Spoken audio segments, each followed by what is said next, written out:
دوستو میں ہوں عبید خان اور آپ دیکھ رہے ہیں ہمارا پاکستان۔ ہمارے پاکستان میں آج ہم آپ کو نمک کی کان کے بارے میں بتائیں گے۔ تو دوستو ویڈیو شروع کرنے سے پہلے چینل کو سبسکرائب کریں اور بیل آئیکن ضرور دبائیں کیونکہ ہماری انفارمیٹیو ویڈیو آپ تک پہنچتی رہیں۔ جی دوستو، پاکستان میں نمک کی کان پاکستان کے صوبہ پنجاب کے ضلع جہلم میں کھیوڑا کے مقام پر واقع ہے، جبکہ یہ اسلام آباد سے 165 اور لاہور سے 245 کلومیٹر فاصلے پر واقع ہے۔ کھیوڑا میں نمک کی یہ کان جنوبی ایشیا میں قدیم ترین اور دنیا میں دوسرا بڑا خوردنی نمک کا ذخیرہ ہے۔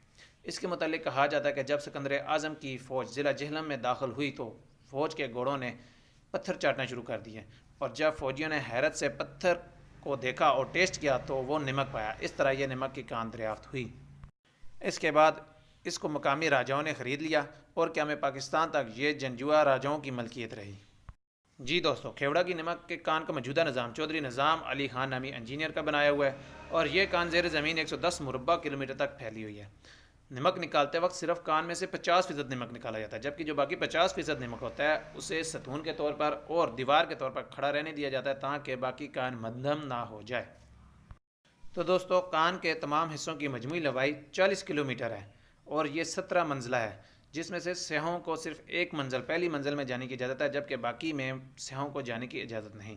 اس کان میں سے سالانہ 3,70,000 ٹن نمک نکالا جاتا ہے، جس سے ملکی ضروریات کو پورا کیا جاتا ہے اور ایکسپورٹ کیا جاتا ہے۔ جی دوستو، انڈیا ہم سے ہزاروں ٹنوں کے حساب سے سالانہ نمک خریدتا ہے اور اسے پیک کرتا ہے اور ہمالیہ نمک یا پھر پنک سالٹ کے نام سے دنیا بھر میں ایکسپورٹ کرتا ہے۔